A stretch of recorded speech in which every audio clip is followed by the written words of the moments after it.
bilang apa? Apakah di tengah jalan kalian kehilangan unta? Kata mereka, iya. Kami kehilangan unta dan kami dengar. Terus orang-orang Quraisy bilang di Mekah, lalu apa yang kalian lakukan? Mereka bilang, kami dengar suara dan kami tidak tahu dari mana, mengatakan unta kalian di lembah fulan. Kami ke sana kami temukan. Lalu yang terjadi ikhwah, orang-orang kafilah mengatakan kepada orang Mekah apa? Ya, mereka bilang, dari mana kalian tahu?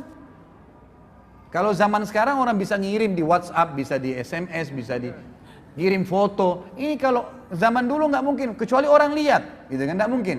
Mereka bilang, dari mana kalian tahu? Kata mereka, dari Muhammad. Dari Muhammad. Berarti menandakan Isra Mi'raj itu benar, ikhwas sekalian. Dan sampai sini, mudah-mudahan nanti sebentar saya masih minta waktu untuk melanjutkan setelah sholat duhur. Subhanakallahumma bihamdika asyhadu an la ilaha illa anta astaghfiruka wa atubu ilaik. Wassalamualaikum warahmatullahi wabarakatuh. Allah wabarakatuh. Alhamdulillah, wassalatu wassalamu ala rasulillah. Segala puji bagi Allah subhanahu wa ta'ala, juga salawat dan taslim besar Muhammad sallallahu alaihi wasallam.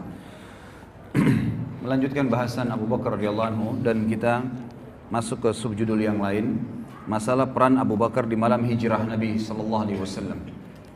Di Nabi sallallahu alaihi wasallam diperintahkan oleh Allah subhanahu wa ta'ala membolehkan para sahabat hijrah ke Madinah pada saat itu. Dan hampir setiap kali sahabat hijrah, selalu Abu Bakar radhiyallahu anhu meminta kepada Nabi SAW, mengatakan, ya Rasulullah, izinkan dah saya.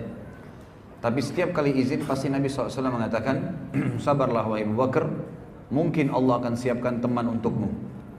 Maka Abu Bakar pun berkata dalam jiwanya, dalam dirinya, mungkin saya telah diminta oleh Nabi SAW untuk menemani beliau, karena beliau masih di Mekah. Maka hijrahlah sahabat satu demi satu ke Madinah, sampai tibanya malam hijrah Nabi SAW, waktu orang-orang Quraisy niat untuk memerangi atau membunuh Nabi SAW. Setelah mereka kumpul di Darun Nadwa, dan mereka sepakat pada saat itu ingin membunuh Nabi SAW, sebagaimana disebutkan dalam hadis Bukhari. Maka mereka berkumpul, lalu datanglah iblis, syaitan menjelma menjadi manusia, kemudian berkata kepada mereka, pada saat ide-ide dikumpul dan Abu Jahal mengatakan, lebih baik kita berikan atau keluarkan dari setiap suku yang ada di Mekah yang tidak beriman pada Muhammad, anak muda yang paling kuat, kemudian dibayar, lalu kemudian membunuh Muhammad secara bersamaan, agar sukunya Muhammad tidak bisa melawan. Maka syaitan pun berkata, inilah pendapat. Pada saat itu mendukung pendapat Abu Jahal.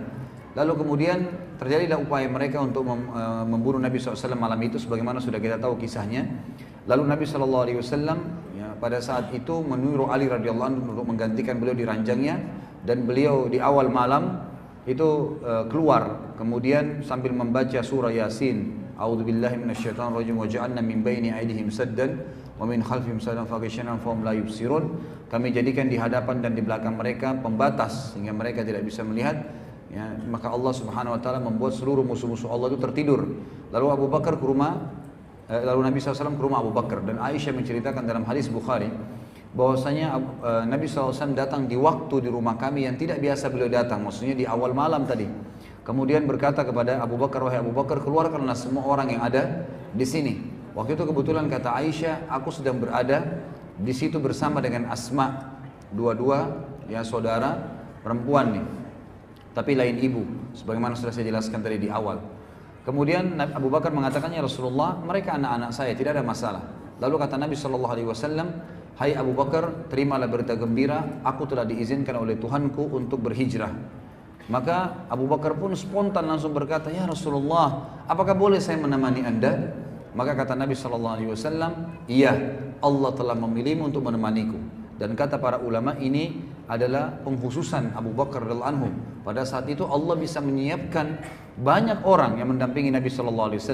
Waktu itu Umar bin Khattab sudah masuk Islam, Hamzah sudah masuk Islam, sahabat-sahabat yang dikenal sangat kuat secara fisik. Tapi Allah Subhanahu wa taala memilih Abu Bakar, dan hanya satu orang. Ya, ada hanya satu orang, dan salah satu rahasianya kata para ulama adalah pada saat orang safar memang harus memilih orang yang paling jujur, paling terpercaya, dan memang paling siap ya untuk berteman bersama-sama. Sebagaimana salah seorang dari tabi'in pernah berkata kepada Umar bin Khattab di zaman khilafahnya beliau, ya, saya suka orang ini, ditunjuk seseorang gitu. Kata Umar, apa kau sudah pernah safar bersama dia? Kata orang tersebut, belum. Kata Umar, kalau begitu kau belum mengenalnya. Kalau begitu kau belum mengenalnya. Ternyata tolok ukur sifat asli seseorang itu kelihatan pada saat safar.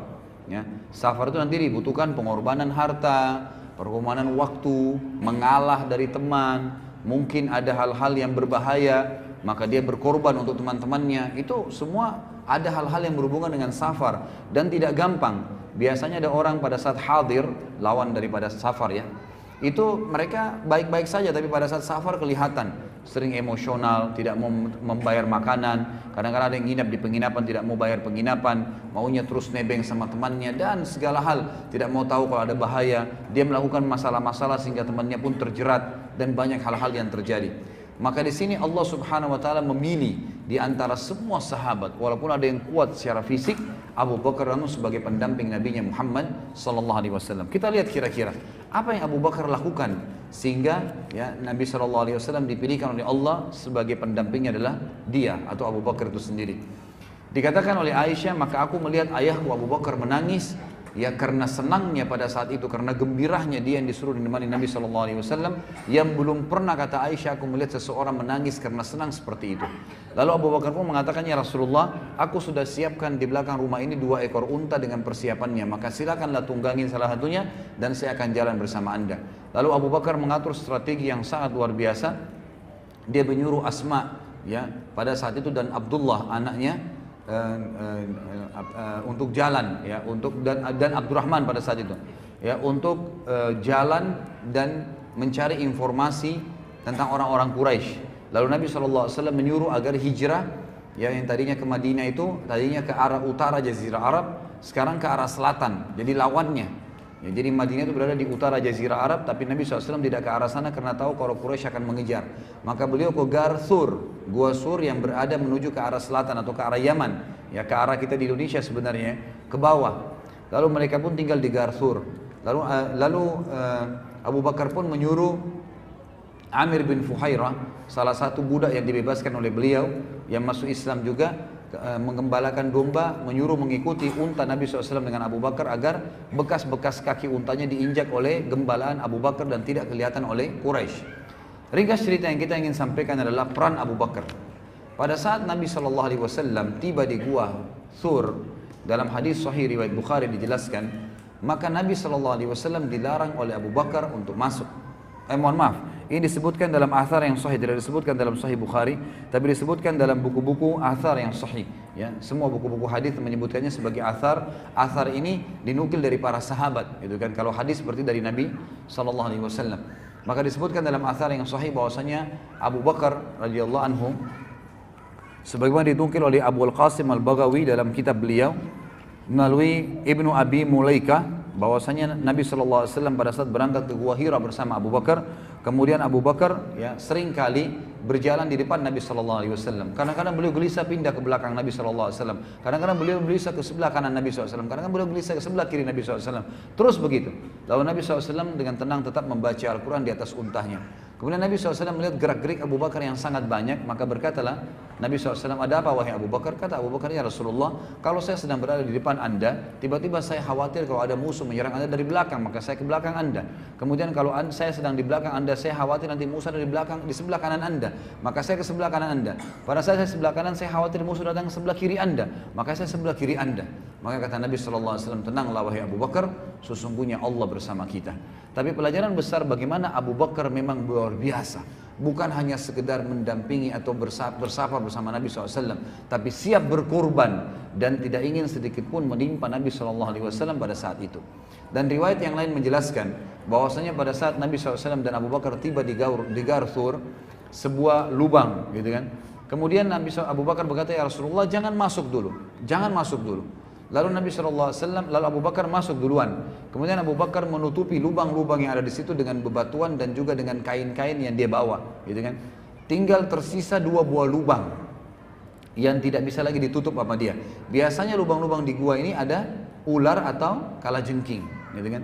Maka Abu Bakar pun dalam asar ini dikatakan meletakkan kedua telapak kakinya di lubang tersebut. Lalu Nabi SAW dipersilakan masuk oleh Abu Bakar, lalu Nabi SAW pun tidur di paha Abu Bakar, tidur di paha Abu Bakar.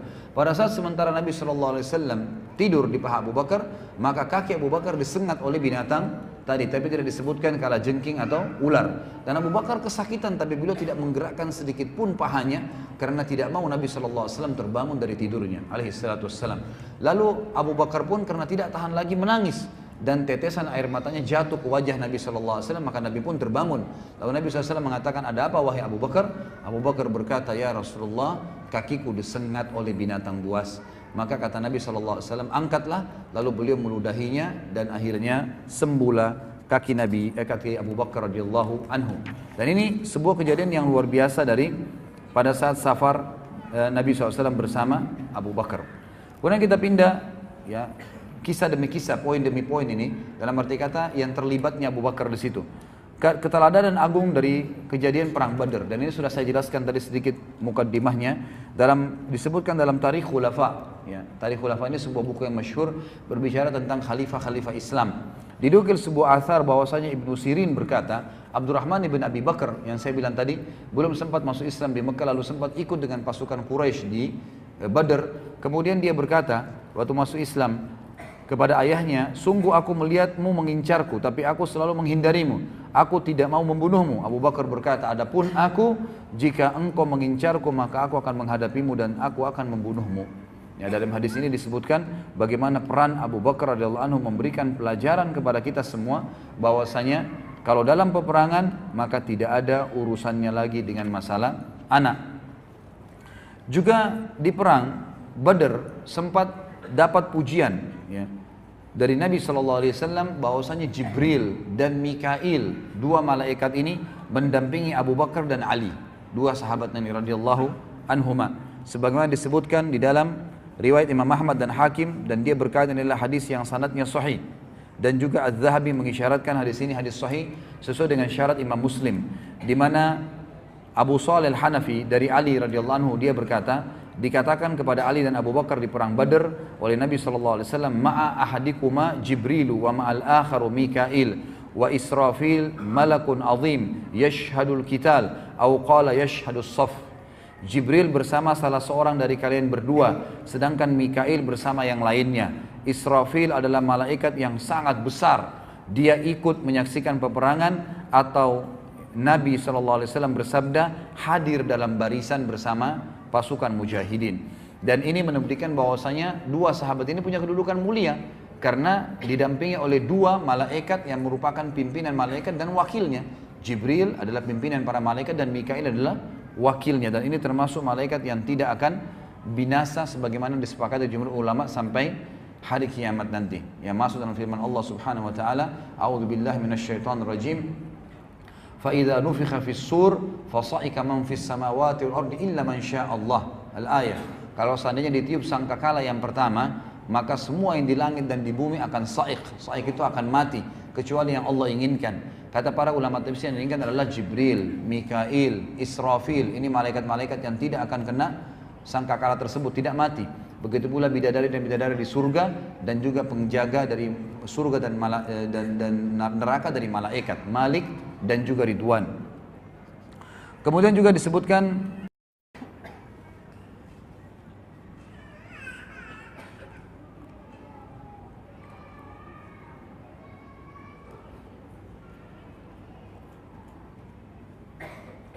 keteguhan Abu Bakar di dalam peperangan bersama Nabi SAW selain perang Badar. Ibnu Qayyim al-Jauzi berkata, Abu Bakar berkata, begitu teguh layaknya gunung pada saat perang Uhud di sisi Rasulullah SAW dan melindungi beliau SAW. Pada saat Rasulullah SAW mengirim sekelompok pasukan ke Bani Fazara pada tahun ke-7 Hijriah dipimpin oleh Abu Bakar, maka pasukan ini mendatangi mata air, meraih rampasan perang dan tawanan lalu pulang dengan selamat. Perang Tabuk juga begitu. Perang yang sangat sulit bagi kaum muslimin, panji muslimin dipegang oleh Abu Bakar. Jadi Abu Bakar ini bukan karena mertua Nabi SAW, bukan karena hanya sahabat yang dituakan kemudian tidak dikasih peran, justru diberikan panji peperangan. Dan kita sudah tahu di zaman dulu, ikhwah dan akhwat sekalian, kekuatan pasukan itu ada di panji peperangan, jadi ada di benderanya. Kalau benderanya jatuh berarti pasukannya kalah. Ya, seperti itu. Jadi diberikan panji itu adalah orang-orang yang terpilih.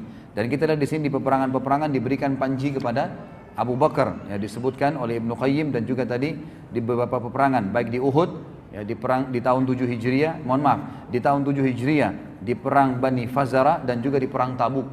yang perang Tabuk ini terkenal 100 km dari Madinah yang memerangi kaum Romawi.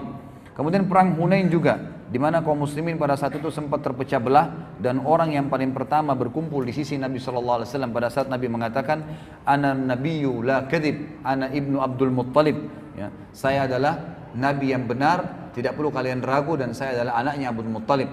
Maka halumma ilayya, berkumpullah kepada kalian, kepada saya. Pada saat itu orang-orang muslim banyak bersebar, gitu kan. Lalu Abu Bakar datang dan orang pertama menemui Nabi SAW. Kemudian Abu Bakar juga disebutkan ya, kedudukan beliau pada saat Sulhu Hudaybiyah. Sulhu Hudaybiyah ini adalah kesepakatan antara Nabi SAW dengan orang-orang Quraisy. Waktu itu Nabi SAW mengajak sekitar 1.000 orang sahabat untuk haji. Ya, untuk haji. Pas tiba di Hudaybiyah, orang-orang Quraisy Mekah tahu, dan ini terjadi tahun 7 Hijriah.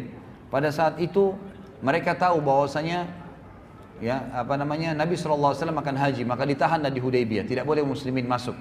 Lalu diutuslah salah satu tokoh Quraisy untuk datang dan mengadakan perdamaian. Ditulislah perdamaian tersebut di depan Nabi SAW bersama Abu Bakar dan sahabat-sahabat Nabi yang lain. Semua sahabat-sahabat Nabi termasuk Umar waktu itu marah, ya, sempat marah dengan orang-orang Quraisy dan sempat menyampaikan kepada Nabi SAW, ya Rasulullah, dalam riwayat hadis Bukhari berkata, ya, dikatakan, sebentar saya lihat ini diriwayatkan Imam Bukhari, iya, dalam kitab Asy-Syurut, ya, bahwasanya Umar pernah berkata kepada Nabi SAW, ya Rasulullah, bukankah anda Rasulullah? Kata Nabi SAW, iya. Bukankah kita benar? Kata Nabi SAW, iya. Bukankah orang-orang Quraisy itu salah, kafir? Kata Nabi SAW, iya. Baik, kenapa kita harus mengalah? Kenapa harus kita biarkan agama kita terhina? Karena orang-orang Quraisy itu memberikan syarat, ikhwas sekalian, bahwasanya muslimin tidak boleh masuk Mekah tahun ini, tahun depan. Dan tidak boleh ada peperangan selama 10 tahun.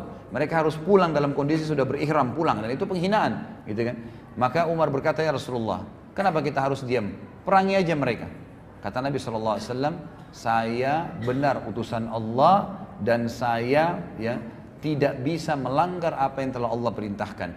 Pasti, kata Umar, bukankah ya Rasulullah anda janji kami akan masuk ke Mekah dan tawaf? Kata Nabi SAW, benar, tapi apakah saya janjikan kepadamu, hai Umar, kau akan tawaf tahun ini? Kan tidak.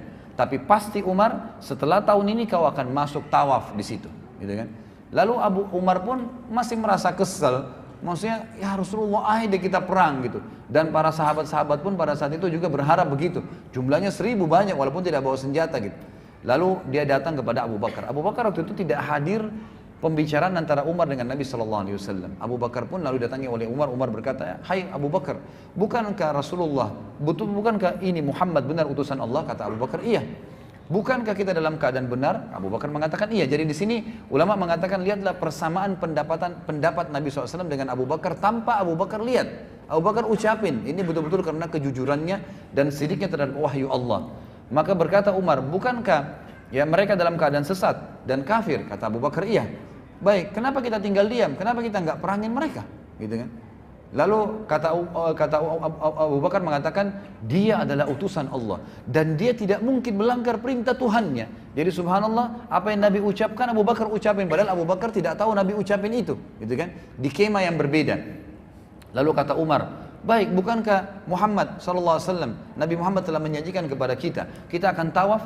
Kata Abu Bakar, benar, tapi apakah kau dijanjikan tahun ini, hai Umar? Tidak, tapi kau pasti akan masuk dan tawaf setelah tahun ini.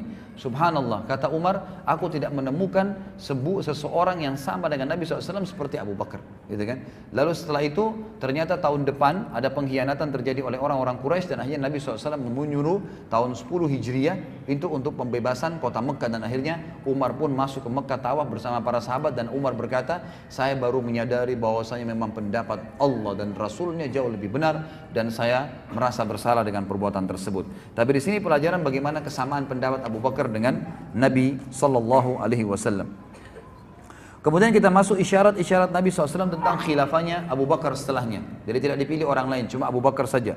Sebagaimana disebutkan di dalam riwayat Bukhari, disebutkan dalam Sahih Bukhari, bahwasanya Jubair bin Mut'im dari ayahnya, dan ia berkata, seorang wanita datang kepada Nabi SAW dan beliau memintanya untuk kembali lagi kepadanya. Maka wanita itu berkata, bagaimana kalau saya kembali nanti setelah anda meninggal, aku tidak menemui anda sudah meninggal. Kata Nabi SAW, maka engkau menemui Abu Bakar. Illam tajidini fa'ti Abu Bakar. Kalau engkau tidak menemuiku nanti, aku sudah meninggal, kalau kau kembali, datangilah Abu Bakar. Ini kata ulama isyarat yang sangat jelas, Abu Bakar mereka akan menjadi khalifah setelah Nabi SAW. Ibnu Hajar berkata dalam Fathih, menjadikan hadis ini dalil yang menunjukkan bahwasanya Abu Bakar merupakan khalifah setelah Nabi SAW adalah sahih dan benar. Tetapi hanya sebuah isyarat saja, memang tidak menunjukkan secara langsung. Tapi yang jelas, riwayat ini menjelaskan memang setelah Nabi SAW meninggal, maka Abu Bakarlah yang diangkat oleh para sahabat.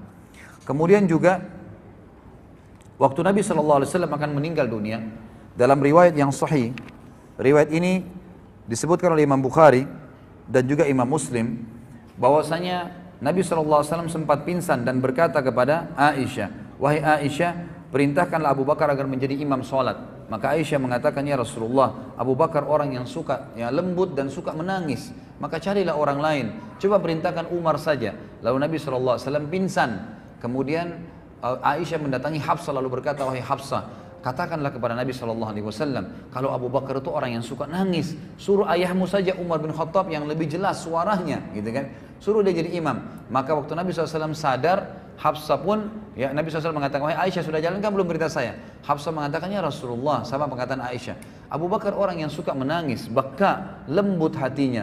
Jadi dia suka kalau dengan air pasti nangis, suruh Umar saja. Maka kata Nabi SAW, mah la antunna sawahibu Yusuf muru Abu Bakar fayusalli bin nas.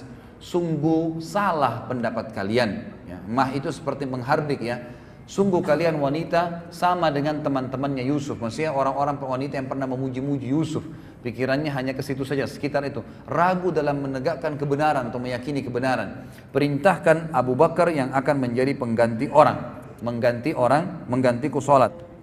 Maka akhirnya Abu Bakar pun menggantikan Nabi SAW untuk sholat. Kemudian dalam riwayat lain, juga riwayat Bukhari, dari Aisyah radhiyallahu berkata, Rasulullah SAW bersabda ketika beliau sakit, ud'i li Aba Bakrin wa akhaka hatta aktuba kitaban fa inni akhafu an yatamanna mutamanna wa yaqulu qail ana aula wa ya'ba Allah wal mu'minuna illa Aba Bakr. Hadis ini riwayat Bukhari.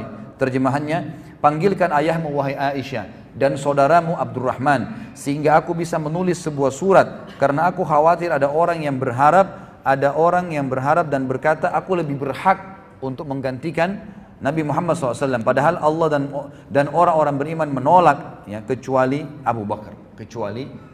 Dan ini jelas isyarat dari Nabi SAW bahwasanya Abu Bakar adalah pengganti beliau.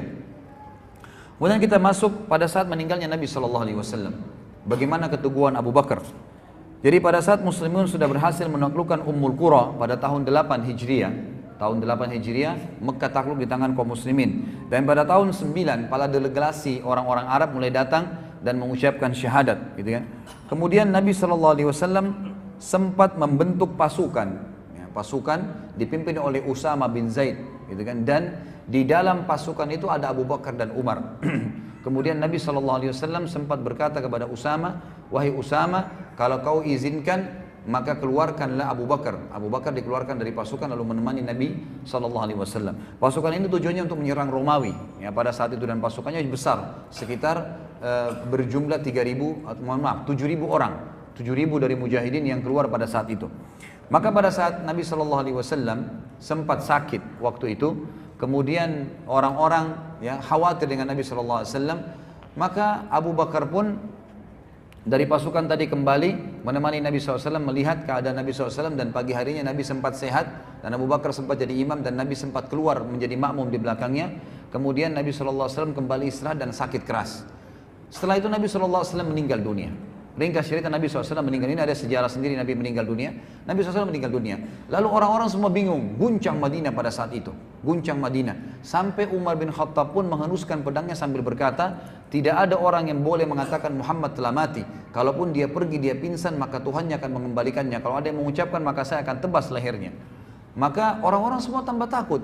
Bingung Nabi SAW meninggal. Umar pun juga dengan tegas teriak-teriak seperti itu. Dan orang tahu siapa Umar, sahabat terdekat Nabi SAW juga setelah Abu Bakar. Maka Abu Bakar pun datang kemudian melihat wajah Nabi SAW, kemudian melihat ternyata Nabi SAW sudah meninggal dunia. Lalu beliau mengecup keningnya sambil berkata, "Ya Rasulullah, Allah tidak akan menyatukan dua kematian lagi untukmu dan engkau tidak akan sedih setelah hari ini." Lalu Abu Bakar pun keluar sambil mengucapkan kalimat yang luar biasa, sebagaimana dinukil dalam riwayat-riwayat yang sahih, berkata kepada Umar, "Wahai Umar, orang yang bersumpah." Lalu Umar sempat geram, tidak tahu kalau Abu Bakar yang bicara.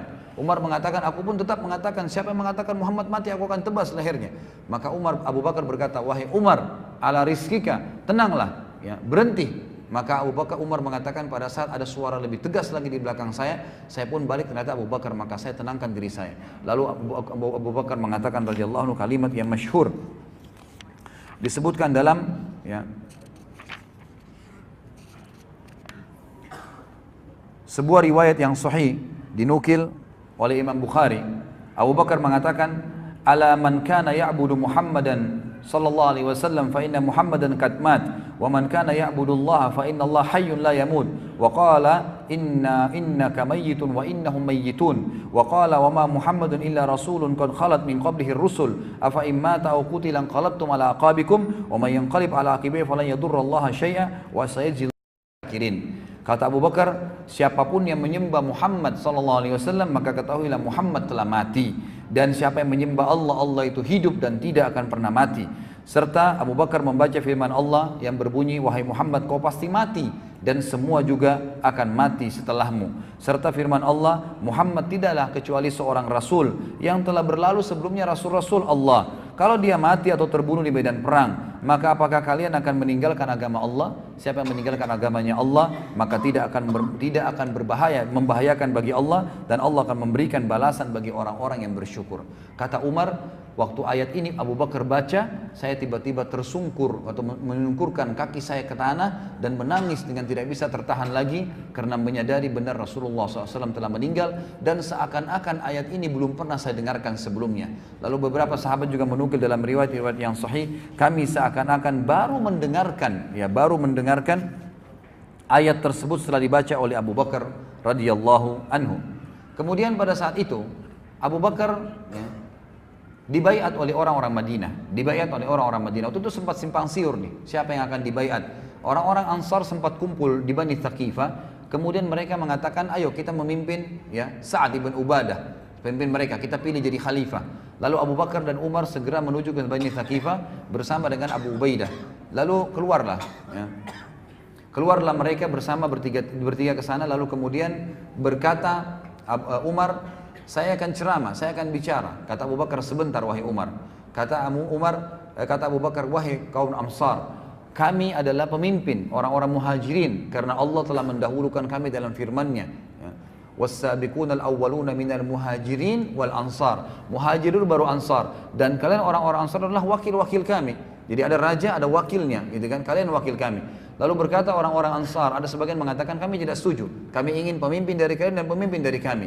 Lalu Abu Bakar pun mengatakan tidak bisa, pemimpin cuma satu dari orang-orang Mekah, muhajirin, dan kalian adalah menteri-menterinya.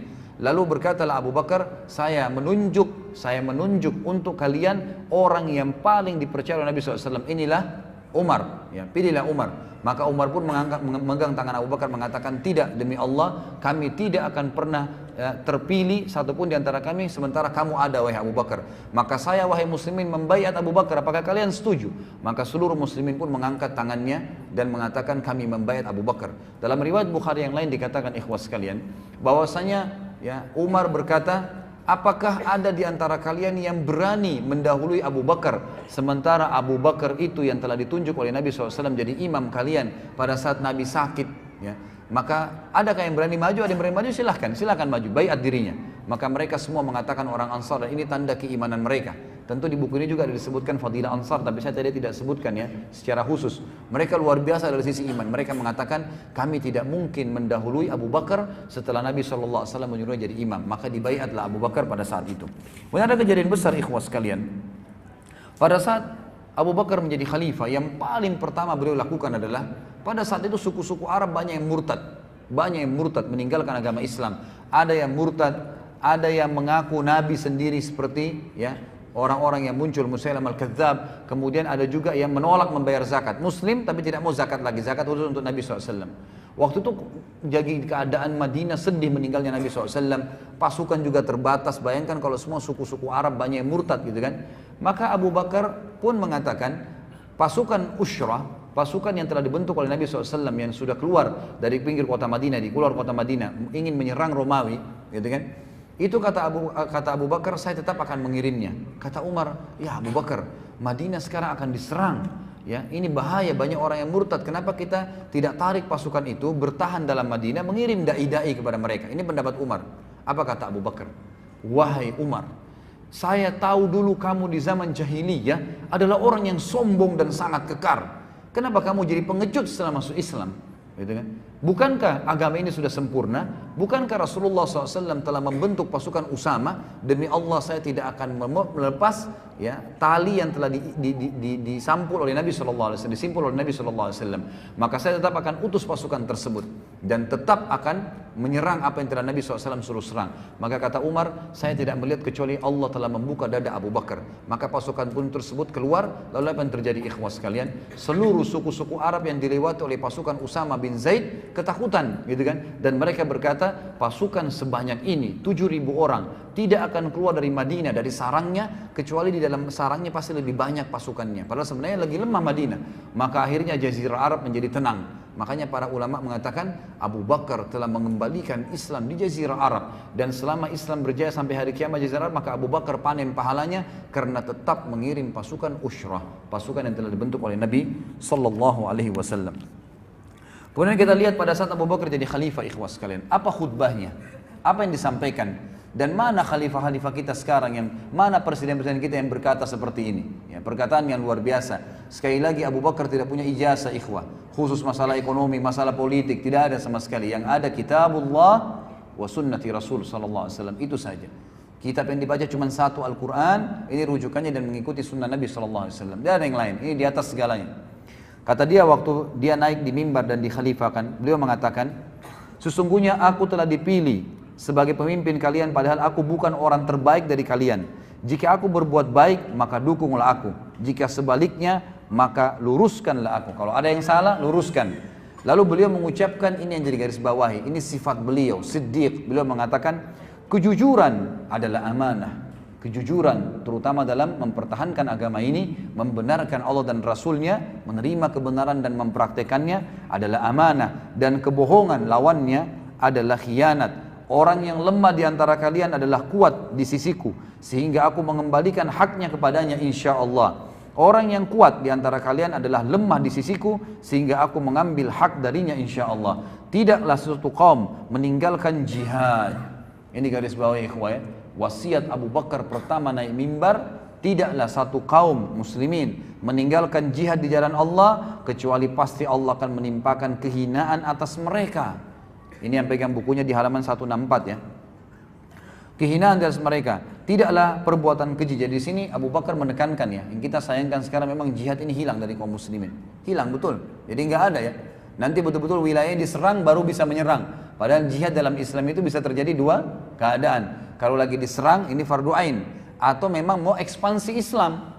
Jadi walaupun Islam sedang tidak diganggu, itu tetap bisa kita menyebarkan Islam dengan cara nawarin Islam. Mereka nolak bayar jizyah, kalau mereka nolak baru berperang. Jadi jihad itu bisa terjadi kapan saja, asal ada pemimpin muslim yang memimpinnya. Abu Bakar mewasiatkan pada saat jadi khalifah, beliau mengatakan tidaklah satu kaum muslimin meninggalkan jihad Allah kecuali pasti Allah menimpakan kehinaan atas mereka. Dihina di mana-mana. Tidak ada yang bisa melawan umat Islam karena memang tidak membiasakan diri dengan jihad itu. Tidaklah perbuatan keji yang mewabah pada satu kaum kecuali Allah akan meratakan cobaan atas mereka. Dibiarin maksiat tidak ada yang luruskan, maka pasti Allah akan meratakan cobaan. Taatilah aku selama aku mentaati Allah dan Rasulnya. Ini prinsip dasarnya. Namun jika aku mendurhakai Allah dan Rasulnya, maka tidak ada ketaatan untukku atas kalian. Berdirilah untuk sholat, dirikanlah selalu sholat, dan semoga Allah merahmati kalian. Jadi kita lihat di sini bagaimana khutbahnya yang luar biasa Abu Bakar radhiyallahu anhu. Di antara khutbah-khutbah yang beliau sampaikan yang masyhur adalah, tapi ini setelah beliau jadi imam ya, jadi pemimpin. Dan kita juga perlu tahu ikhwah, ini mungkin yang hilang di tengah-tengah kaum muslimin ya. Pemimpin negara dia di zaman Nabi SAW, di zaman Khulafaur Rasyidin Abu Bakar, Umar, Utsman, Ali, nanti kita lihat semua kisah-kisahnya. Itu memang yang jadi raja pada saat itu mereka adalah imam masjid jami'. Jadi semestinya presiden kita itu kalau mau ikutin hukum Islam itu jadi imam di Istiqlal 5 waktu sholat, subuh, duhur, asar, maghrib, isya. Yang kedua, yang mesti diketahui adalah bahwasanya mereka memang selalu khutbah Jumat.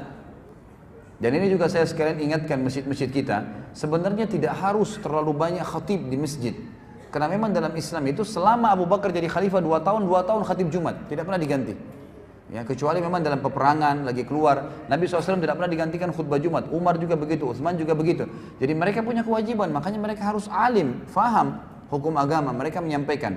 Di antara khutbah yang menarik dari Abu Bakar adalah Abdullah bin Hakim berkata, Abu Bakar berkhutbah kepada kami, dia berkata, amma ba'd, sesungguhnya aku berwasiat kepada kalian agar kalian bertakwa kepada Allah, memujinya dengan apa yang sesuai dengan kebesarannya, menggabungkan antara kecemasan dan harapan. Artinya selalu cemas, jangan sampai azabnya Allah datang nih kalau saya berbuat dosa, dan selalu punya harapan besar, pasti Allah terima amal solehnya. Selalu memohon kepada Allah tanpa kenal jenuh. Selalu tidak pernah putus asa minta kepada Allah. Sesungguhnya Allah Ta'ala telah memuji Zakaria dan keluarganya dalam firman-Nya dalam surah Al-Anbiya ayat 90, a'udzubillahi minasyaitonirrajim, innahum kanu yusari'una fil khairati wa yad'una raghaban wa rahaba wa kanu lana khashi'in. Sungguh mereka selalu bersegera dalam mengerjakan kebaikan dan mereka berdoa kepada kami dengan penuh harap dan cemas, dan mereka orang-orang yang khusyuk kepada kami. Wahai hamba-hamba Allah, kata beliau, ketahuilah bahwa Allah telah menggantungkan haknya kepada diri kalian. Dia telah mengambil perjanjian dari kalian atas hal itu. Dia memberi dari kalian yang sedikit lagi fana dengan yang banyak lagi kekal. Maksudnya dunia ditukar dengan akhirat. Ini adalah kitabullah, Al-Quran. Keajaiban-keajaibannya tidak pernah habis. Cahayanya tidak akan pernah padam. Benarkanlah kata-katanya, patuhilah kitabnya, dan ambillah cahaya darinya untuk hari kiamat. Allah hanya menciptakan kalian untuk beribadah kepadanya. Dia mengutus para malaikat al-kiram al-katibin, maksudnya raqib dan atid, kepada kalian. Mereka mengetahui apa yang kalian lakukan. Kemudian ketahuilah wahai hamba-hamba Allah, kalian hilir mudik di dunia ini pagi dan petang kepada sebuah ajal yang ilmunya tidak kalian ketahui. Jika kalian mampu pada saat ajal itu tiba sementara kalian dalam sebuah amalan karena Allah mau amalan itu, maka lakukanlah. Namun kalian tidak akan mampu demikian kecuali dengan pertolongan Allah. Maka berlombalah mendahului ajal kalian yang masih tersisa waktunya sebelum ia habis, sehingga ia mengembalikan kalian pada perbuatan buruk kalian. Artinya kalau kalian tidak beramal soleh, pasti kalian akan berbuat buruk, otomatis. Orang kalau tidak berbuat baik pasti berbuat buruk, tidak ada tengah-tengahnya, tidak ada gabungan antara keduanya. Maka berarti baik atau buruk. Kalau kalian tidak berbuat baik, maka kalian akan berbuat buruk, dan kalau ajal kalian datang, kalian akan menyesal. Sesungguhnya suatu kaum menyerahkan ajal mereka kepada orang lain dan mereka melupakan diri mereka sendiri. Sayang sekali beliau bilang, banyak sekali orang gitu kan, yang menyerahkan hidupnya, serang orang, ribut, yang menyerang orang lain, menyusahkan orang lain, tapi seakan-akan gampang membunuh orang, tapi dia lupa dia pun akan mati ajalnya. Kata beliau, saya sarankan jangan kalian meniru mereka. Bersegeralah, selamatkan diri kalian, karena di belakang kalian ada pemburu, para malaikat yang bergerak gesit dan urusannya pun sangat cepat pada saat mencabut ruh. Gitu kan? Jadi ini wasiat yang luar biasa dari Abu Bakar radhiyallahu anhu. Beliau juga pernah berkhutbah dalam riwayat yang lain. Ini semua disebutkan dalam Sifatus Safwa, juga Makarimul Akhlaq, buku-buku yang mulia menulis tentang athar sahih menurut Abu Bakar. As-Siddiq pernah berkhutbah di hadapan kaum muslimin. Dia berkata, wahai manusia, hendaklah kalian malu kepada Allah. Demi Allah, aku tidak keluar untuk sebuah keperluan, buang hajat sejak aku membaiat Rasulullah SAW, kecuali aku menutup kepalaku karena aku malu kepada Allah Subhanahu Wa Taala. Jadi Abu Bakar selalu menaruh ada jubah di atas kepalanya, itu justru karena malu kalau kepalanya dilihat oleh Allah Subhanahu Wa Taala. Sampai pada tingkat itu malunya dengan Allah. Kata para ulama menanggapi kisah ini atau penyampaian ini, kalau kepalanya saja, rambutnya dia malu dilihat oleh Allah Azza wa Jal, malu dengan Allah rasa malunya, maka bagaimana kalau dia bermaksiat kepada Allah? Abu Bakar tidak pernah melakukan hal tersebut. Kemudian potret cemerlang dari ketawaduan beliau radhiyallahu anhu. Tawadhu berarti merendahkan diri. Disebutkan Abu Bakar biasa memerah susu, ikhwas sekalian. Jadi Abu Bakar sebelum jadi khalifah suka memerah susu bagi anak-anak kecil tetangga-tetangga rumahnya.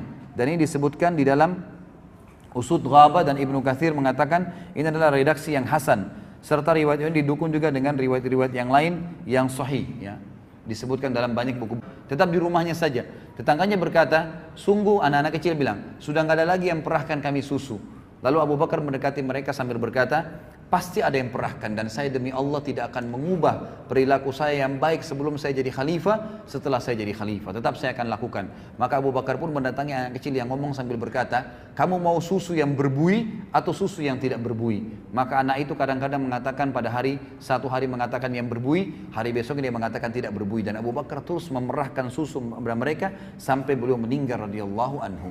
Jadi memerah susu untuk tetangganya, yaitu pada saat beliau menjadi khalifah. Dan ini luar biasa. Umar berkata, satu waktu juga aku selalu mendatangi rumah seorang janda dan berusaha untuk berbuat baik pada janda tersebut. Setiap hari aku datang, aku selalu didahului oleh seseorang. Pasti kalau aku mau datang, mau siapin makan, sudah ada makanannya. Mau bersihin rumahnya, sudah ada bersihin rumahnya. Mau masakin, sudah masak, ada orang masak. Dia terus telusuri, dan dia tanya orang yang punya rumah, siapa itu yang datang mengurus anda? Orang yang punya rumah bilang, saya nggak tahu, janda buta matanya. Ada seseorang sering datang. Lalu Umar satu waktu sembunyi-sembunyi ingin mencari tahu, dia datang lebih cepat, ternyata dia temukan Abu Bakar yang melakukannya. Maka dia mengatakan, oh ternyata kamu orangnya wahai Abu Bakar. Sungguh wahai Abu Bakar, kau akan meletihkan orang-orang yang datang setelahmu. Maksudnya khalifah yang datang setelahmu akan sulit mengikutimu, gitu kan, karena luar biasa perbuatannya. Kemudian Abu Bakar juga pernah waktu mengutus pasukan, disebutkan di dalam hadis yang diriwayatkan Baihaqi dan juga ini diriwayatkan oleh Ibnu Asakir, ya, dengan sanad yang hasan bahwasanya Sa'id bin Musayyib seorang tabi'in berkata ketika Abu Bakar radhiyallahu anhu mengirim bala pasukan tentara ke Syam, dia mengangkat Yazid bin Abi Sufyan, Amr bin As dan Syurahbil bin Hasanah sebagai panglima perang, dan mereka semua bertiga mengendarai kuda, sementara Abu Bakar waktu itu jadi khalifah berjalan kaki di samping kuda-kuda mereka. Lalu mereka bertiga berkata, Abu Bakar mengantar sampai ke Thaniyatil Wada, tempat pintu keluarnya Madinah. Maka mereka berkata, wahai khalifah Rasulullah, anda berjalan kaki sementara kami berkendaraan. Maka Abu Bakar menjawab, sesungguhnya aku berharap pahala dari Allah karena langkah-langkahku di jalan Allah. Ya, bagaimana bisa, yang luar biasa. Kadang-kadang kita bandingkan kalau dengan presiden kita sekarang, dia mau lewat, dikosongin jalan, dipinggirin orang, gitu kan. Disuruh pindah semua demi untuk dia. Apa haknya? Dari mana haknya dia melakukan hal tersebut? Abu Bakar jalan di sebelah kuda pasukan yang dia kirim dan jalan kaki bersama mereka. Dia jalan kaki dan dia tidak mau menggunakan kendaraan. Bukan cuma mendahului mereka ya, bukan cuma menyuruh mereka pindah, tapi malah Abu Bakar jalan di sebelahnya. Bahkan di dalam hadis lain dikatakan Abu Bakar berkata, aku ingin agar langkah-langkahku ini walaupun aku tidak hadir bersama kalian di medan perang, dicatat pahala oleh Allah Subhanahu wa taala, sebagaimana Nabi sallallahu alaihi wasallam menyebutkan di dalam hadis, setiap langkah di jalan Allah akan diberikan 1000 pahala, dihapuskan 1000 dosa dan diangkatkan 1000 derajat di surga nanti. Ini contoh daripada Abu Bakar. Kemudian contoh yang lain dari keadilan Abu Bakar. Tadi itu adalah ketawaduan. Keadilan Abu Bakar radhiyallahu anhu dikatakan bahwasanya Abu Bakar oleh Aisyah radhiyallahu anha dalam hadis yang sahih riwayat, ya, disebutkan oleh Ibnu Sa'ad dalam At-Tabaqat dengan sanad yang sahih bahwasanya Aisyah berkata, ayahku Abu Bakar membagi fai. Fai ini ikhwas sekalian, pendapatan negara. Jadi ini perlu kita tahu juga di dalam Islam itu, kalau ada berdiri negara Islam dan ada pendapatan negara itu dibagi rata kepada masyarakat. Memang sudah begitu hukum Islam.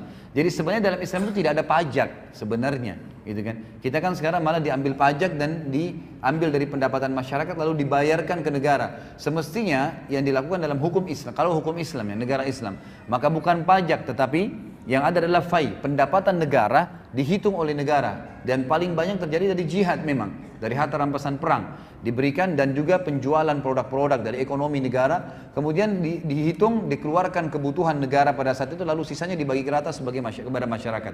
Dan Abu Bakar kata Aisyah radhiyallahu anha membagi rata fai. Kalau di tahun pertama beliau memberikan kepada setiap hamba sahaya 10 bagian. Ya, di sini tidak disebutkan 10 dirham atau 10 dinar, intinya dibagi 10 dan diberikan juga kepada orang yang bebas 10, wanita 10, laki-laki 10, dan di tahun kedua beliau memberikan masing-masing 20 tanpa membedakan satu sama yang lainnya. Jadi Abu Bakar di sini membagi rata dengan keadilannya. Kemudian juga sifat wara, ini saya cuplik satu-satu saja ikhwan. Sifat wara ini artinya wara itu begini. Wara itu adalah sifat di mana seseorang lebih peka, hati-hati menjaga pelanggaran oleh Allah di jalan Allah SWT. Seperti kalau anda pernah ikutin ceramah saya, pernah saya sampaikan kisah Imam Nawawi. Imam Nawawi itu pernah menjaga waraknya pada saat tetangganya kehilangan kambing. Imam Nawawi tidak membeli kambing sebulan. baik kambing hidup atau beli daging kambing. Karena khawatir jangan sampai kambing yang dia beli di pasar, daging atau masih hidup itu adalah kambing di tangganya yang dicuri. Tidak mau makan kambing gara-gara khawatir, itu namanya wara.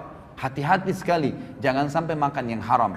Ada kisah berhubungan dengan Abu Bakar disebutkan dengan athar yang sahih disebutkan dalam Tartibul Afwah, salah satu karya ditulis oleh Dr. Said Hussein, dan juga ada riwayat sahih yang menukil masalah ini dalam riwayat Bukhari. Ini hadis sahih sebenarnya, bahwasanya Abu Bakar pernah memiliki seorang hamba sahaya yang bekerja untuknya. Lalu Abu Bakar kebetulan waktu siang hari ketemu dengan hamba sahaya itu lagi bawa makanan. Abu Bakar lalu memakan, tiba-tiba makanan yang dibawa, memang biasanya dia hidangkan dari hasil kerjanya dikasih. Lalu hamba saya tersebut berkata, tahukah anda dari mana ya makanan yang saya kasih ini? Kata Abu Bakar, tidak. Kata budaknya, biasanya anda bertanya kepada saya, kenapa sekarang anda nggak tanya? Kata Abu Bakar, saya lapar dan saya percaya dengan kamu. Baiklah, dari mana kau dapat makanan ini? Kata dia, tadi waktu saya lagi melewati satu kaum, ada satu kaum ini jahiliyah, bukan orang Islam. Lalu saya berpura-pura menjadi dukun. Saya pura-pura tahu sesuatu, lalu mereka saya terka-terka dan saya berbohong. Kemudian mereka memberikan imbalan, maka inilah yang anda makan.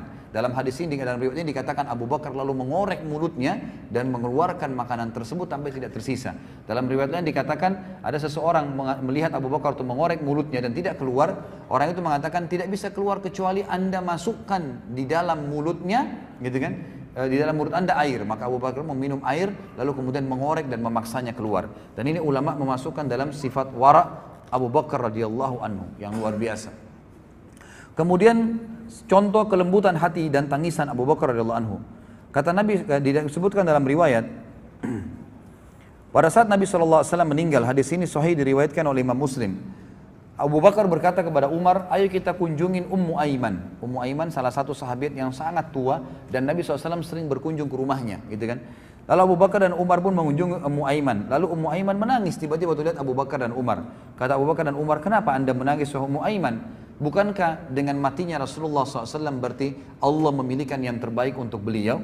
Kata Ummu Aiman, saya tidak menangis karena Rasulullah SAW telah meninggal, karena itu memang pasti yang terbaik dari Allah untuk beliau, tapi saya menangis karena sekarang wahyu telah terputus dari langit. Jadi kita sudah tidak tahu lagi apa yang akan terjadi. Memang agama ini sudah sempurna, tapi sudah terputus wahyu. Maka Ummu Aiman menangis dan Abu Bakar serta Umar pun menangis seketika pada saat itu. Seketika pada saat itu. Kemudian contoh zuhud, ya, Abu Bakar radhiyallahu anhu. Abu Bakar terkenal dengan kezuhudannya. Disebutkan di dalam riwayat Al-Hakim dan Bazzar bahwasanya Zaid bin Arqam berkata bahwasanya Abu Bakar meminta air, lalu seseorang datang membawa bejana berisi air dan madu. Ketika mendekatkan di mulutnya, dia menangis dan membuat orang-orang di sekitarnya menangis. Kemudian dia diam. Jadi Abu Bakar untuk mau minum, minta jadi khalifah, didatangkan segelas air dan ada madunya, dicampur madu. Waktu beliau mau minum, beliau menangis, gitu kan. Ini kan minuman yang enak sekali, air sama madu gitu kan. Beliau menangis, lalu beliau diam. Sedangkan yang lain tetap menangis, karena melihat kadang-kadang ada orang yang tiba-tiba mau minum terus nangis terisak-isak karena sedih. Kita mungkin bisa ikut nangis ya, karena sedihnya orang tersebut. Maka orang sekitarnya menangis, melihat Abu Bakar menangis. Lalu Abu Bakar pun kemudian dia kembali ya, mau meminum, pada saat mau masuk di mulutnya menangis lagi. Begitu terus 2 kali sampai 3 kali. Lalu Abu Bakar, ya, lalu mereka bertanya, apa yang membuatmu menangis wahai Amir Mukminin? Abu Bakar berkata, aku pernah bersama Nabi SAW. Aku melihat beliau mendorong sesuatu, ada minuman dikasih, beliau mendorongnya tiba-tiba dan aku melihatnya. Lalu beliau berkata, menjauhlah dariku, menjauhlah dariku. Padahal aku tidak melihat apapun. Maka aku bertanya kepada Nabi SAW, ya Rasulullah, aku melihatmu mendorong minuman tersebut, padahal aku tidak melihat siapapun. Kamu tidak mau meminum itu. Untuk apa kamu menolaknya? Maka kata Nabi SAW, tadi dunia menampakkan diri dengan apa yang ada padanya. Maka aku berkata kepadanya, menjauhlah dariku. Maka ia pun menjauh. Dia dunia berkata, demi Allah, jika engkau bisa luput dariku, maka orang yang datang sepeninggalmu tidak akan sanggup menghindariku. Maka Abu Bakar berkata, aku khawatir jika dunia itu menimpahku, maka itulah yang membuat aku menangis.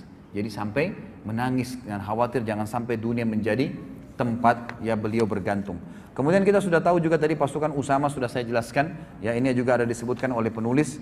Kemudian sikap Siddiq dalam perkara memerangi orang-orang murtad, ya. Di sini Nabi SAW juga atau Abu Bakar sudah saya jelaskan tadi bagaimana ya menitik beratkan akan memerangi orang-orang yang murtad dan akhirnya berhasil memerangi orang-orang yang murtad. Kemudian ada juga Siddiq adalah orang yang paling pertama mengumpulkan Al-Quran. Setelah terjadi perang dengan Musailam al-Kadzab dan dimenangkan oleh pasukan muslimin, terdapat 700 hafid Quran dari sahabat yang terbunuh. Maka Abu Bakar dan Umar pun khawatir, 700 orang bukan jumlah yang sedikit. Lalu mereka pun berdua memanggil ya, seorang sahabat Nabi yang mulia. Pada saat itu adalah yang menerima wahyu, Zaid bin Thabit radhiyallahu anhu. Maka mereka berdua berkata, Abu Bakar berkata, wahai Zaid, kumpulkanlah Al-Quran yang telah jatuh di batang, yang telah tertulis itu kan, tapi waktu wahyu turun di atas pelapa-pelapa kurma, di tulang-tulang unta, di kulit-kulit unta, gitu kan, itu di batu-batu, kumpulin semuanya. Dan di hati-hati manusia, maksudnya orang yang menghafalnya, disatukan di satu tempat agar tidak hilang dan orang mudah menghafalnya. Maka Zaid sempat berkata, tapi saya ragu, bukankah Rasulullah tidak pernah mengumpulkannya? Zaid mengatakan, Abu Bakar terus meyakinkan saya sampai saya yakin itu adalah sebuah perbuatan yang baik. Lalu Abu Bakar pun mengumpulkan Al-Quran. Dan kata para ulama, kalau seandainya Abu Bakar tidak mengumpulkan Al-Quran pada saat itu, maka bisa jadi Al-Quran tetap Allah jaga, tapi hanya dari lisan penjaga atau penghafal-penghafal saja. Dan itu bisa saja terjadi kesalahan. Tapi dengan izin Allah, Allah memudahkan Abu Bakar mengumpulkan Al-Quran dan akhirnya terjaga sampai kepada kita pada hari ini. Kemudian yang paling besar dalam hidupnya Abu Bakar radhiyallahu anhu yang beliau panen pahala yang luar biasa adalah beliau mengangkat Umar bin Khattab sebagai khalifah. Beliau menulis wasiat pada saat itu. Pada saat beliau akan meninggal dunia, beliau sempat mengatakan atau memanggil Utsman bin Affan. Ya, pada saat itu Utsman bin Affan ini sebagai katibnya, sekretarisnya gitu ya. Katanya Abu Bakar mengatakan, wahai Utsman, tulislah dengan menyebut nama Allah yang Maha Pengasih lagi Maha Penyayang. Bismillahirrahmanirrahim. Ini adalah yang diwasiatkan Abu Bakar bin Quhafa di akhir hayatnya ketika hendak meninggalkan dunia dan mulai masuk ke alam akhirat, di mana di sana orang kafir akan beriman, orang fajir akan menjadi yakin. Maksudnya orang kafir sudah hilang kafirnya hari kiamat. Oh iya benar, dia akan beriman tapi nggak bermanfaat lagi. Orang fajir, orang ahli maksiat yang tidak percaya kepada Allah akan yakin pada saat itu di akhirat. Dan orang yang berdusta pasti akan membenarkan tentang akhirat. Sungguh aku mengangkat atas kalian. Kemudian Abu Bakar pingsan. Abu Bakar itu sempat demam selama 15 hari. Sebagian ulama sejarah mengatakan kemungkinan Abu Bakar demam ini masih pengaruh daripada sengatan binatang buas, ya, kalajengking atau ular di gua Thur pada saat hijrah bersama Nabi SAW, dan Allah ingin menutup hidupnya Abu Bakar dengan pahala yang besar dengan matinya disengatnya oleh hewan tadi, muncul dan demam selama 15 hari. Kemudian Abu Bakar pingsan, maka Utsman pun melanjutkan dengan sendiri mengatakan, aku mengangkat atas kalian Umar bin Khattab. Lalu ketika Abu Bakar siuman bangun, dia berkata, bacakanlah kepadaku wahai Utsman. Utsman membacakan kepadanya, kemudian dia bertakbir dan berkata, aku melihatmu khawatir orang-orang akan berselisih jika aku wafat dengan pingsanku ini. Utsman berkata, benar. Abu Bakar berkata, semoga Allah membalasmu dengan kebaikan atas jasa baikmu kepada Islam dan kaum muslimin. Artinya, apa yang kau tulis tadi, aku mewasiatkan untuk Umar bin Khattab, memang itu yang saya mau tulis, tapi saya pingsan. Kamu menulisnya dan semoga Allah membalasmu dengan kebaikan pada saat itu. Maka kata para ulama, semua ya, pembebasan wilayah-wilayah Persia, Romawi, miliaran orang yang sampai Islam sekarang di Asia, semuanya di seluruh dunia ini itu sebab ekspansi yang dilakukan oleh Umar bin Khattab. Dan Umar bin Khattab diangkat oleh khalifah, ya, oleh Abu Bakar radhiyallahu anhu, dan itu disetujui oleh kaum muslimin. Maka ini berarti jelas Abu Bakar mendapatkan pahalanya. Kemudian kita bicara masalah kematian Abu Bakar radhiyallahu anhu. Dan kita tutup dengan ini ikhwas sekalian, saatnya berpisah dengan beliau radhiyallahu anhu. Aisyah berkata, ya, pada saat Abu Bakar radhiyallahu anhu ya, mau meninggal, beliau sempat sakit selama 15 hari dan tidak menghadiri sholat serta meminta agar Umar menggantikannya. Serta yang paling sering mendampingi Abu Bakar adalah Utsman bin Affan. Lalu disebutkan juga bahwasanya Abu Bakar pada saat akan meninggal beliau berkata kepada Aisyah di dalam hadis yang sahih, wahai Aisyah, sesungguhnya engkau adalah orang yang paling aku cintai dari keluargaku. Sebelum ini aku telah memberimu sebuah kebun, dan aku ragu, dalam hatiku masih ada ganjalan. Kayaknya ini nggak bisa aku berikan kepada kamu sendiri. Maka aku wasiatkan kepadamu agar engkau kembalikan kepada ahli waris. Kalau aku meninggal, bagi rata. Kata Aisyah, baiklah, aku akan jalankan wahai ayahku. Lalu Abu Bakar berkata juga dalam riwayat yang lain, pada saat ya, dia akan meninggal, dia mengatakan, sejak kami memegang urusan kaum muslimin, kami tidak pernah makan 1 dinar atau 1 dirham pun milik mereka, tidak pernah ambil dari muslimin 1 dirham dan 1 dinar, tidak pernah. Tetapi kami telah makan makanan mereka yang telah dibuang kulitnya dalam perut kami. Maksudnya yang mereka hidangkan buat kami, ya udah. Tapi kalau khusus menetapkan bayaran muslimin bayar, nggak pernah sekali 1 dirham ataupun 1 dinar yang diambil. Kami memakai pakaian kasar mereka di tubuh kami. Kami tidak mempunyai sedikit maupun banyak dari harta fai, rampasan perang kaum muslimin, kecuali hamba sahaya Habasyah dan seekor unta penyiram serta sepotong kain saja. Jadi Abu Bakar cuma mengambil dari harta rampasan perang pun. Jadi beliau hidup dari harta kerjanya sendiri ya, kebun-kebun kurmanya sendiri. Itu beliau tidak miliki kecuali seorang hamba sahaya. Itu pun hamba sahaya setelah beliau meninggal beliau wasiatkan kembalikan kepada khalifah setelahku Umar bin Khattab. Juga seekor unta dipakai menyiram ya, ditaruh di atas punggungnya, itu 2 gentong besar untuk menyiram pohon-pohon kurma. Juga diberikan kepada Umar setelahku, dan bebaskanlah aku darinya, serta ini sepotong kain yang sempat aku diberikan pada saat aku jadi khalifah, kembalikan, aku tidak ingin sama sekali. Maka pada saat Umar dengar, Umar pun menangis sambil berkata, sungguh Abu Bakar telah membuat orang yang datang setelahnya lelah, tidak bisa mengikutinya, dan Abu Bakar ingin melepaskan dirinya dari masalah-masalah yang memberatkannya pada hari kiamat. Akhirnya pada saat dia meninggal, ikhwas sekalian radhiyallahu anhu, kita dengarkan bagaimana statement yang mulia disampaikan oleh Ali. Mohon maaf ini agak panjang saya bacain sedikit, mungkin sekitar 1,5 lembar ya. Tapi ini riwayat yang luar biasa, dan ini sekaligus meluruskan pemahaman orang-orang Syiah yang banyak menganggap bahwasanya Ali membenci Abu Bakar atau sebaliknya. Kita bisa lihat bagaimana Ali menamakan anaknya yang meninggal, yang banyak terbunuh di Karbala pun bernama Abu Bakar dan Umar. Ya, bagaimana bernama Abu Bakar dan Umar, dan juga Hasan dan Husain memberikan nama anak-anak mereka dengan Abu Bakar dan Umar. Di sini dulu saya penulis kalimat abadi dari Ali pasca Abu Bakar wafat radhiyallahu anhu. Abu Bakar wafat umur 63 tahun ya, dan itu tepatnya pada malam hari Senin ya. Hari Senin belum meninggal, malam Selasa 22 Jumadil Akhir tahun 13 Hijriah ya. Aisyah sempat berkata pada saat akan meninggal dunia Abu Bakar sempat berkata, malam apa Rasulullah SAW meninggal? Aisyah berkata, hari Senin malam Selasa. Maka kata Abu Bakar, aku berharap meninggal malam ini agar aku bisa meninggal bersama dengan hari meninggalnya Nabi SAW.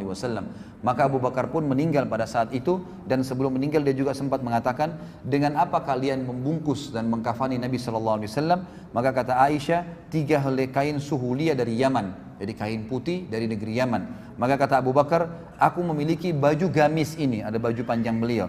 Kalau aku meninggal, cucilah. Kemudian guntinglah dia, potonglah dia, jadikan dia sebagai kain kafan, dan tambahlah 2 kain lagi yang biasa. Lalu kata Aisyah, ya hai ayahku, ini kan sudah usang, baju ini sudah usang, nggak bisa, kami ganti yang baru. Kata Abu Bakar, ya, orang hidup lebih pantas mendapatkan yang baru. Ini hanya untuk menunggu di alam kubur, nggak perlu yang baru. Jadi pakai baju yang tua. Ya, pada saat beliau dikafani radhiyallahu anhu. Beliau meninggal umur 63 tahun ya, sebagaimana meninggalnya Nabi SAW, dan beliau meninggalkan istri dan anak-anak semuanya dalam keadaan beriman kepada Allah, termasuk kedua orang tuanya.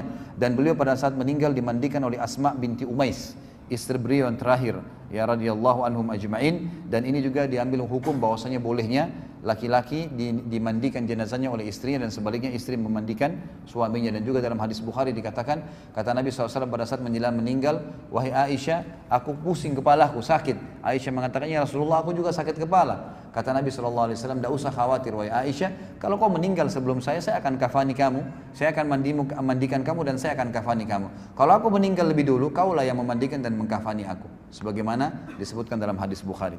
Kalimat Ali yang mulia adalah dari Usaid bin Safwan, ia berkata, ketika Abu Bakar wafat, jasadnya ditutup dengan kain. Madinah berguncang dengan isak tangis mirip pada saat wafatnya Nabi SAW. Dia berkata, Ali bin Abi Thalib pun datang, lalu berdiri di atas ya, tempat diletakkannya jenazah Abu Bakar, di mana Abu Bakar wafat. Dia berkata, semoga Allah merahmatimu wahai Abu Bakar. Engkau adalah orang yang paling dekat dengan Rasulullah SAW. Ini perkataan Ali radhiyallahu anhu. Teman akrab beliau, tempat beliau berkeluh kesah, orang kepercayaan beliau, pemegang rahasia beliau, dan penasehat beliau. Engkau adalah orang pertama yang masuk Islam, orang yang paling ikhlas imannya, orang yang paling kokoh keyakinannya, orang yang paling takut kepada Allah, orang yang paling berjasa dalam agama Allah, orang yang paling menjaga Rasulullah sallallahu alaihi wasallam, orang yang paling peduli kepada Islam, orang yang paling baik persahabatannya, orang yang paling banyak keunggulannya, orang yang paling utama kepulauannya, orang yang paling tinggi derajatnya, orang yang paling dekat wasilahnya, maksudnya pendekatannya kepada Allah SWT, orang yang paling mirip dengan Rasulullah SAW pada akhlak dan perilakunya, orang yang paling mulia kedudukannya, paling tinggi di sisi beliau, paling mulia di sisi beliau. Semoga Allah membalasmu atas kebaikanmu kepada Rasulullah SAW dan kepada Islam dengan balasan yang terbaik. Perlu kita tahu ikhwah, pada saat jenazah Abu Bakar diletakkan ini, orang-orang pada kumpul semua nih, dengan Ali lagi berbicara, ini berbicara di depan jenazahnya Abu Bakar, dan orang semua dengar, jadi orang semua terdiam mengikutinya. Engkau membenarkan Rasulullah SAW pada saat orang-orang mendustakan beliau. Di sisi beliau engkau ibarat penglihatan dan pendengaran. Allah Ta'ala menamakanmu dalam kitabnya As-Siddiq, sebagaimana Allah berfirman dalam surah Az-Zumar ayat 33. Jadi dari riwayat ini ulama mengambil pendapat bahwasanya memang istilah Siddiq itu datangnya dari Allah Subhanahu wa taala kepada beliau. Sebagaimana firman Allah ini, a'udzubillahi minasyaitonir wallazi jaa'a bis-sidqi wa saddaqa bihi, dan orang-orang yang membawa kebenaran dan membenarkannya. Ayat ini turun kepada Abu Bakar. Engkau memberikan hartamu kepada beliau sallallahu alaihi wasallam pada saat orang-orang menahannya. Engkau menyertai beliau dalam bahaya pada saat mereka memilih untuk duduk. Engkau adalah sahabat beliau yang paling mulia dalam kondisi sulit. Engkau adalah satu dari dua orang ketika keduanya dalam gua. Engkau adalah orang yang menerima ketenangan, kawan beliau dalam hijrah, khalifah beliau dalam agama Allah dan umatnya, khalifah terbaik ketika mereka murtad. Maka engkau menunaikan tugas yang tidak dilakukan oleh khalifah seseorang nabi pun. Engkau berdiri tegar ketika orang-orang melempeng, engkau maju ke depan ketika mereka diam, engkau kuat ketika mereka lemah, dan engkau berpijak di jalan Rasulullah SAW ketika mereka menjauh. Engkau seperti yang disabdakan oleh Nabi Muhammad SAW, lemah badanmu namun kuat dalam agama Allah Ta'ala, bertawadhu dalam dirimu namun agung di sisi Allah, mulia di mata manusia dan besar di sisi mereka. Tidak seorang pun memiliki celah untuk mencelahmu, tidak seorang pun memiliki peluang untuk merendahkanmu, tidak seorang makhluk pun memiliki keistimewaan di sisimu. Orang yang lemah lagi rendah ya, di sisimu adalah orang yang kuat lagi mulia, dan sehingga engkau mengembalikan haknya. Dan orang yang dekat dan orang yang jauh serta orang yang kuat di sisimu, orang yang kuat adalah lemah di sisimu sampai engkau mengambil hal-hal yang benar darinya. Orang yang paling dekat kepadamu adalah orang yang paling taat dan takwa kepada Allah. Urusanmu adalah kebenaran, hidupmu dipenuhi dengan kejujuran dan kelembutan, ucapanmu bijak dan mengarah, perintahmu lembut lagi tegas, pendapatmu adalah ilmu dan tekad yang kuat. Agama menjadi lurus denganmu, iman menjadi kuat, dan perintah Allah terangkat denganmu. Demi Allah, engkau melangkah jauh mendahului kami, engkau telah membuat lelah orang-orang setelahmu dengan sangat. Engkau beruntung meraih kebaikan dengan nyata. Inna lillahi wa inna ilaihi raji'un. Kami ridho kepada ketetapan Allah, kami menerima keputusannya. Demi Allah, kaum muslimin tidak ditimpa musibah setelah Rasulullah SAW seperti musibah kematianmu. Bagi agama engkau adalah penopang, penjaga dan pengayom. Semoga Allah Subhanahu wa taala mengumpulkanmu dengan Nabi Muhammad SAW, tidak menghalangi kami dari pahalamu, tidak menyesatkan kami sesudahmu. Orang-orang yang diam, orang-orang semua pada diam sampai Ali menyelesaikan kata-katanya, kemudian mereka menangis sampai suara mereka terdengar. Mereka semua berkata, engkau benar wahai Ali. Ini disebutkan dalam Al-Matalibul Aliyah, dan khabar ini sahih disebutkan juga di dalam Ziyadatu ya, Musnad, Musadda, dan rawi-rawinya semuanya thiqat. Inilah ikhwah sekalian dan akhwat, kehidupan seorang figur yang harusnya dijadikan idola bagi kaum muslimin. Orang yang sudah jelas berhasil dalam usahanya, rumah tangganya, bersosialisasi dalam masyarakat, bahkan menjadi pemimpin negara. Dan dia adalah orang-orang yang betul-betul kokoh ya dalam berpegang pada agama ini karena satu masalah, sidq. Beliau adalah orang yang meyakini ini adalah kebenaran dan tidak pernah ragu serta menjalankannya. Tidak perlu ditambah dan dikurangi dengan ajaran-ajaran yang lain. Allahu alam. Ini yang bisa kita sampaikan. Semoga Allah SWT memberkahi majelis kita ini dan menjadikan kita orang-orang yang senantiasa menjadikan Umar bin Khattab, Abu Bakar radhiyallahu anhu, dan para sahabat Nabi yang lain sebagai panduan kita. Dan ikhwah sekalian, bacalah terus sejarahnya. Apa yang tadi antum dengar 2-3 jam ini hanya sebagian dari kisah-kisah beliau, dan tetap saya sarankan untuk membacanya dan menjadikannya sebagai tauladan. Mungkin ini saja ikhwah sekalian, dan saya tidak tahu kalau memang masih mau dibuka pertanyaan silahkan, kalau tidak kita tutup. Panitia mana? Ada yang bertanya enggak? Ada pertanyaan ditulis di kertas enggak?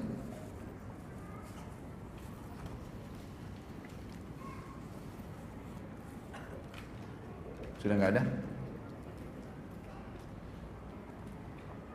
Baik.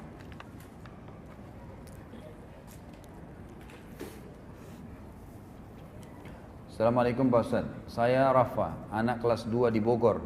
Ini anak kelas 2 SD bertanya, yang sudah besar-besar nggak ada yang bertanya ya. Masya Allah, jazakallah khair. Semoga jadi anak soleh insya Allah. Ya. Saya bertanya, siapa yang membangun Masjidil Haram dan Masjidil Aqsa? Kalau Masjidil Haram, ya, Masjidil Haram sendiri, ya, Ka'bahnya, kalau Ka'bah itu dibangun oleh Adam dan Syith. Dan ini sudah saya jelaskan riwayatnya pada saat saya bahas Sirah Nabawiyah, bisa dilihat di YouTube atau di web saya www.khalidbasalamah.com, ambil Sirah jilid 1. Ada penjelasan tentang pembangunan Ka'bah. Kemudian runtuh pada saat terjadi banjir Nabi Nuh alaihissalam, lalu dibangun kembali oleh Ibrahim alaihissalam, gitu kan? Nah, pada saat dibangun di zaman Ibrahim alaihissalam Ka'bah, disitulah dibangun kembali atau dibuatlah di sekitarnya Masjidil Haram, masjid untuk ibadah, untuk sholat, gitu kan? Di zaman Nabi Adam cuma rumah saja, gitu kan? Dibangun rumah Allah Subhanahu Wa Taala sebagai simbol. Tapi di zaman Nabi Ibrahim alaihissalam dijadikan sebagai masjid. Begitu pula dengan Masjid Aqsa, dibangun oleh Ibrahim alaihissalam. Jadi dua-duanya dibangun oleh Khalil Ar-Rahman, ya, kekasih Allah SWT, Ibrahim AS, sebagaimana disebutkan dalam banyak riwayat-riwayat yang sahih. Jadi Masjid Aqsa pun dibangun karena Nabi Ibrahim AS pertama dakwahnya di Babilonia, kemudian pindah ke Palestina. Palestina ini kemudian beliau bangun Masjid Aqsa di situ, lalu dijadikan sebagai panutan dan kiblat, lalu beliau hijrah ke Mekah, ya, membawa Hajar dan Ismail, kemudian dibangunlah Ka'bah serta dibangunlah Masjidil Haram. Jadi Masjid Aqsa lebih dulu ada sebelum Masjidil Haram. Buku Nabi yang sahih untuk anak cukup banyak sebenarnya ya, bisa nanti dilihat penerbit dari teman-teman kita ini ya. Kalau tidak salah sekarang itu ada perisai Quran ya, penerbit perisai Quran itu dengan Ustadz Nizar Jabal kalau nggak salah ya. Itu cukup banyak buku-buku yang berhubungan dengan sirah Nabi, sirah sahabat, khusus untuk anak-anak, jadi bergambar dan berwarna. Itu yang saya tahu. Dan juga kalau tidak salah ada terbitan Pustaka Ibnu Katsir ini yang sedang kita bedah bukunya, ada juga buku tentang anak-anak, baik sholat ataupun kisah-kisah Nabi dan juga sahabat. Allahu a'lam. Afwan Ustaz, hal apakah yang membuat orang-orang Syiah membenci Abu Bakar? Tidak ada alasan. Tidak ada alasan, dan memang itu awalnya karena memang pendapat ini diangkat oleh Abdullah bin Saba. Abdullah bin Saba ini orang Yahudi pura-pura masuk Islam, dan memang dia sengaja ingin memerangi kaum muslimin. Makanya di zaman Utsman bin Affan dia masuk ke Madinah, kemudian dia mengatakan Abu Bakar sama Umar sudah merebut khilafahnya Ali. Maka sama Utsman ditangkap, dikeluarin dari Madinah. Di zaman Ali radhiyallahu anhu dia masuk lagi, dia sebenarnya lagi fitnah. Abu Bakar, Umar dan Utsman mengambil khilafahnya Ali. Sama Ali ditangkap, gitu kan? Sama Ali ditangkap. Lalu Ali radhiyallahu anhu mengatakan, kau harus bertaubat. Kalau tidak saya akan cambuk kamu haddul muftari. Had muftari itu adalah cambukan orang-orang yang berbohong. Kau berbohong. Siapa yang mengatakan, kata Ali, siapa yang mengatakan radhiyallahu anhum ajmain, siapa yang mengatakan saya lebih baik daripada Abu Bakar dan Umar, maka saya akan mencambuknya. Maka saya akan mencambuknya. Lalu kata Abdullah bin Saba apa? Kalau kau mencambukku, gitu kan? Kata Ali begini, kalau kau tidak mau taubat, saya akan cambuk kamu. Kalau kau tetap memaksa lagi, saya akan bunuh kamu. Kata dia, kalau kau bunuh saya, kau adalah dia, kau adalah Tuhan. Kau adalah Tuhan. Maka Ali pun membunuh Abdullah bin Saba. Tapi sekarang orang-orang Syiah di Iran itu malah membangun kuburan, dinamakan kuburannya Abdullah bin Saba, yang mereka tawaf tiap hari, mereka minta doa di situ. Sama juga dengan Abu Lu'lu. Nanti kita bahas pada saat kisah Umar bin Khattab insyaallah. Itu di zaman Umar bin Khattab, ya, yang bunuh dia adalah Abu Lu'lu, dan terkenal sekali. Abu Lu'lu ini sekarang dibuatin masjid di Iran, lalu mereka berdoa di situ. Saya pernah lihat cuplikannya dengan bahasa mereka, bahasa Arab tapi dengan versi bahasa Persia ya, bahasa Iran. Itu mereka bilang, ya Allah bangkitkanlah kami bersama Abu Lu'lu, na'udzubillah, yang membunuh Umar bin Khattab. Dan sekarang mereka sampai menggunakan sendal, ditulis nama Abu Bakar sama Umar, dilaknat tiap hari. Tidak ada alasan gitu. Tidak ada alasan. Kalau kita pertemukan minimal antara dia dengan Abu Bakar, siapa yang mau dibilang lebih baik? Jelas mertua Nabi, jelas sahabat Nabi, gak ada alasan, gitu kan? Dan jelas sahabat Nabi, jelas tadi kekhalifaannya, khalifah pertama dalam Islam. Mereka mau bantah atau tidak, itu jelas faktanya. Abu Bakar jadi khalifah, Abu Bakar mertua Nabi, dan juga Abu Bakar jadi masuk surga, jelas sekali faktanya. Tapi memang begitulah asasnya, mereka memang mau berusaha untuk, jadi orang-orang Yahudi ini berusaha dengan faham Syiah, itu untuk menghancurkan Islam melalui dasar pertama, orang-orang pertama. Yang menerima ajaran dari Nabi SAW siapa? Para sahabat. Jadi sahabat ini yang mau dipangkas sama mereka. Karena kalau sahabat dianggap kafir, maka dari mana kita akan terima riwayat? Sudah nggak ada. Ya begitulah caranya mereka mau menghancurkan Islam. Tapi dengan izin Allah, sebagaimana Allah berkata, "A'udzubillahi minasyaitonir rajim, yuriduna liyutfi'u nurallahi biafwahihim, wallahu mutimmu nuri walau karihal kafirun." Mereka mau memadamkan agama-agama Allah ini dengan mulut-mulut mereka, dengan upaya mereka, tapi Allah pasti akan sempurnakan agamanya. Cahayanya akan sampai kemana-mana walaupun orang-orang kafir itu menolaknya. Dan kata Aisyah waktu ditanya, kenapa ada orang yang mencaci maki Abu Bakar, Umar, dan beberapa sahabat Nabi setelah mereka meninggal? Apa kira-kira hikmahnya gitu? Kata Aisyah, sungguh Allah subhanahu wa ta'ala menyuruh nabinya dan menurunkan dalam kitab Al-Quran agar mereka muslimin memuji para sahabat Nabi sambil seraya berfirman, radhiyallahu anhum wa radu anhu, Allah ridha kepada mereka dan mereka ridha kepada Allah. Lalu mereka mencaci makinya. Demi Allah, kata Aisyah, ini hanya Allah karena ingin memberikan pahala yang besar kepada Abu Bakar dan Umar serta sahabat tabi'in setelah mereka meninggal. Karena dengan dia caci maki maka secara otomatis otomatis akan mendapatkan pahala. Dan sebuah hadis Nabi yang sahih, jelas tadi tidak sempat kita sebutkan, waktu ada orang-orang mencaci maki sebagian sahabat, maka kata Nabi, sahabat mencaci sahabat. Ada orang baru masuk Islam, lalu mereka menyalahkan sahabat-sahabat muhajirin dan ansar yang lama masuk Islam. Apa kata Nabi SAW? La tasubbu ashabi. Jangan coba-coba caci maki sahabatku. Ini sabda Nabi SAW. Ya. Lau anfaqa ahadukum mithlu uhudin dhahaban ma balaga muddi ahadihim. Kalau salah seorang dari kalian berinfak emas semua seperti gunung Uhud besarnya, maka tidak akan pernah bisa mencapai pahala sedekah mereka walaupun satu mud. Satu mud itu cuma seperti satu genggam, ya, telapak tangan. Itu tidak akan bisa dijangkau karena luar biasanya mereka telah hidup bersama Nabi SAW. Dan cukuplah Imam Syafi'i berkata, mungkin kita lihat waktu kita tutup dengan ini. Imam Syafi'i waktu ditanya, apa pendapat anda wahai imam? Imam Syafi'i turunan Hasan, turunan Nabi SAW yang mulia, terkenal imam madhab. Beliau mengatakan, dan itu ditanya oleh murid-muridnya, apa pendapat anda tentang yang terjadi di antara sahabat? Muawiyah sempat berperang sama Ali di Siffin, kemudian nanti kita bahas di masa kejayaannya Ali radhiyallahu anhum ajma'in. Kemudian apa yang hikmah yang diambil dari Ali radhiyallahu anhu pada saat berperang dengan Aisyah di perang Jamal, perang Unta? Apa yang kita harus lakukan? Siapa yang salah, siapa yang benar? Gitu kan? Langsung kata Imam Syafi'i rahimahullah, seorang alim sunni yang faham benar, beliau mengatakan, saya sarankan kalian membaca firman Allah dalam surah Al-Baqarah, a'udzubillahi minasyaitonir rajim, tilka ummatun qad khalat laha ma kasabat wa lakum ma kasabtum wa la tus'aluna amma kanu ya'malun. Setelah Allah SWT ceritakan tentang umat-umat sebelum kita, Allah berkata apa? Itulah umat-umat yang telah berlalu. Mereka telah mendapatkan apa yang mereka lakukan. Kalau mereka buat baik, dapat baik. Sekarang jadi surga, taman-taman surga dari kuburan mereka. Kalau mereka berbuat buruk, mereka sudah disiksa, jadi lubang dari lubang neraka. Dan kalian juga akan diminta pertanggungjawaban atas apa yang kalian lakukan, dan tidak usah repot-repot mencari tahu dan menanyakan perbuatan mereka. Ini pendapat diambil Imam Syafi'i rahimahullah dari ayat Al-Quran yang menceritakan kepada kita tentang keadaan umat-umat sebelum kita. Kita cuma bisa mengimani Musa alaihissalam Nabi, Taurat ada, pengikutnya ada. Tapi tidak perlu kita cari tahu isinya Taurat apa. Tidak perlu kita mengikuti lagi syariatnya. Memang begitu dalam Islam. Tidak usah tanyain lagi, cukup imani selesai. Yang kita terapkan saran Al-Quran dan apa yang diajarkan oleh Nabi Sallallahu Alaihi Wasallam. Mungkin sampai sini ikhwas sekalian. Mudah-mudahan sekali lagi Allah memberkahi majelis kita dan juga menjadikan kita orang-orang yang mengamalkan apa yang telah kita dapatkan, dan semoga Allah Subhanahu wa taala dengan kemahamurahannya ikhwas sekalian menyampaikan derajat siddiq juga kepada kita sebagaimana Allah Subhanahu wa taala menyampaikannya kepada Abu Bakar, dan semoga Allah menyatukan kita dengannya radhiyallahu anhu dan seluruh sahabat di surga firdausnya tanpa hisab. Kalau benar dari Allah, kalau salah dari saya mohon dimaafkan. Subhanakallahumma bihamdika asyhadu an la ilaha illa anta astaghfiruka wa atubu ilaik. Wassalamualaikum warahmatullahi wabarakatuh.